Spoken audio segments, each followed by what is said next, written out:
ছেলেরা সাবধান, মার্কেট করার সময় ভুলেও দুই ধরনের পোশাক কখনো কিনবা না, তাহলে আল্লাহ পাকের লানত তোমার উপর নাজিল হতেই থাকবে, তোমার জীবনটা অশান্তিতে চলে যাবে।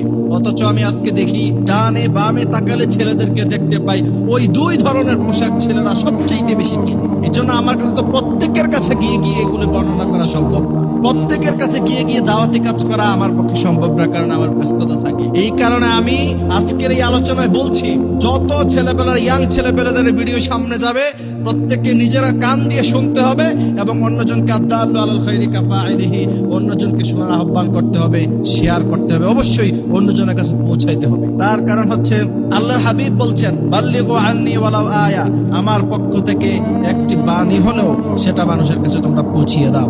অসংখ্য হাদিসের কিতাবের মধ্যখানে হাদিস এসেছে, আল্লাহর হাবিব সাল্লাল্লাহু আলাইহি ওয়াসাল্লাম বলছেন, দুই শ্রেণীর জাহান্নামীদেরকে আমি এখনো পর্যন্ত দেখি নাই, তারা শেষ জামানায় আসবে, সুতরাং তার কারণে তাদের সাথে আমার দেখা হলো না। আল্লাহর হাবিবের সাহাবীরা বলছেন, ইয়া রাসূলুল্লাহ, ওই দুই শ্রেণীর জাহান্নামী কারা? তার মধ্য থেকে প্রথম নাম্বার আল্লাহর হাবিব সাল্লাল্লাহু আলাইহি ওয়াসাল্লাম বলছেন, যারা এমন পোশাক পরবে যেই পোশাক পরার কারণে তাদের শরীরটা মনে হবে যে তারা উলঙ্গ, আসলে তারা পোশাক পরেছে কিন্তু দেখে মনে হবে যে তাদের উলঙ্গ, তাদের সতর দেখা যাবে।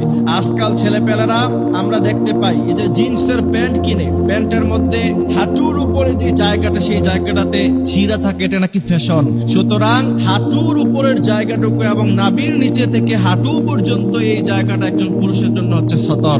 ওই জায়গা থেকে কোনো জায়গায় যদি ইচ্ছাকৃতভাবে আপনি মানুষকে দেখান, তার মানে আপনি সতর খুলে রাখলেন, সতরকে আপনি উলঙ্গ করলেন, এর জন্য আপনার জিনার গুণ আপনার আমলনামায় যাবে। এই জন্য আল্লাহর হাবিব বলছেন, যারা পোশাক পরে কিন্তু উলঙ্গ থাকলে যেমন তাদের সতর দেখা যেত, পোশাক পরিধান করার পরে তাদের সতর দেখা যায়, তারা হচ্ছে জাহান্নামী।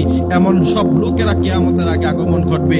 আজকে আপনি দেখেন, আপনারা মিলাইয়া দেখেন, ছেলেবেলাটা তোমরা মিলাইয়া দেখো যে তোমরা এই সমস্ত পোশাক কখনো পরিধান করেছো কিনা। দ্বিতীয় নাম্বার হচ্ছে সিল্কের পোশাক তোমরা পরিধান করবা না। সিল্কের পোশাক পরিধান করতে আল্লাহর হাবিব সাল্লাল্লাহু আলাইহি ওয়াসাল্লাম নিষেধ করেছেন। যারা সিল্কের পোশাক পরে তাদের উপর আল্লাহ পাকের লানত নাযিল হয়।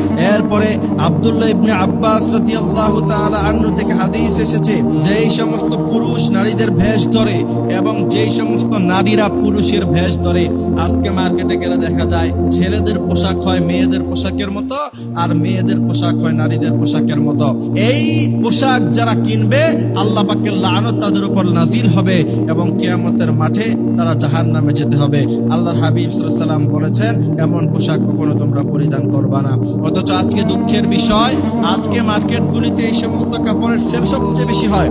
আজকে ছেলে মেয়েরা এই সমস্ত সাজে সজ্জিত হতে সবচেয়ে বেশি পছন্দ করে। মনে রাখতে হবে, তুমি মুসলমান যুবক, তোমার পোশাক হবে পাঞ্জাবি, পায়জামা, জুব্বা, পাগড়ি, টুপি, আর তুমি ইহুদিদের পোশাক পরে ফিলিস্তিনের জন্য মায়া কান্না করো, এমনটা উচিত নয়। আল্লাহ তাআলা আমাদেরকে বোঝার মতো তৌফিক দান করুক, আমিন।